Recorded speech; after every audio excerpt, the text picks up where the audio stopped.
అంటే ఎంతకాలం ఇంకా ఇదే క్వశ్చన్ అయ్యేసరికి నాకు ప్రమోషన్స్ అయిపోతున్నాయి ఈ క్వశ్చన్తో. అది శ్రీలీల గారు, శ్రీలీల ఎస్ చెప్పండి. ఈ సినిమా షూటింగ్ టైంలోనే మీకు డాక్టర్ శ్రీలీల అయ్యారు కదా. సో దాని గురించి ప్లస్ ఈ సినిమాలో వచ్చే సినిమాలో కూడా ఆ పేరు కానీ ముందే వేసుకునే అవకాశం ఉంటుంది, డాక్టర్ శ్రీలీల అని వేసుకునే అవకాశం ఉంటుందా? లేదండి, ఐ డోంట్ థింక్ అది నా I think personal life and that is.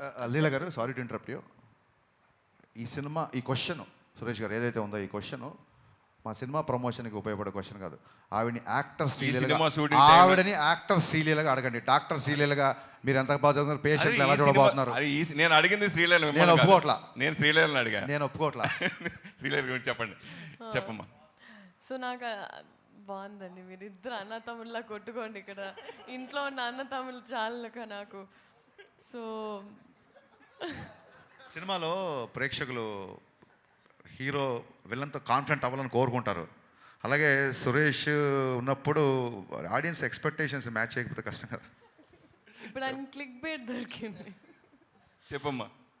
లేదండి, so that is huge mile stone నాకు నా పర్సనల్ లైఫ్లో. అండ్ ఆ విషయంలో ఐ థింక్ ఈ మూలక I would like to thank నా ఇప్పటి వరకు పనిచేసిన all my teams and my technicians. ఎందుకంటే కొంచెం నాకు ఎగ్జామ్స్ అప్పుడు అటు ఇటు డేట్స్ అడ్జస్ట్మెంట్ కూడా చేసినందుకు. So I would thank the film industry for that. And చదువుకున్న అమ్మాయిలు కూడా సినిమాలకి రావచ్చు అని ఐ థింక్ ఈ ఒక నా ద్వారా నేను చెప్పదలుచుకుంటున్నాను. And it's a very safe place. అలాగే డాక్టర్ శ్రీలీల హాస్పిటల్లో యాక్టర్ శ్రీలీల సెట్లో. Thank you. ఎప్పుడు హాస్పిటల్ పడుతున్నారు? త్వరలో ఈ సినిమా హిట్ చేసిన తర్వాత అప్పుడు ఇంకా నీకేదైనా రోగం వచ్చినప్పుడు. నాకు ఎప్పుడో రాగా. సరే హరీష్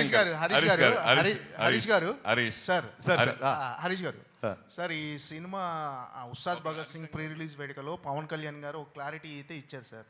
అంటే ఆయన తర్వాత సినిమాలు చేస్తారా లేదా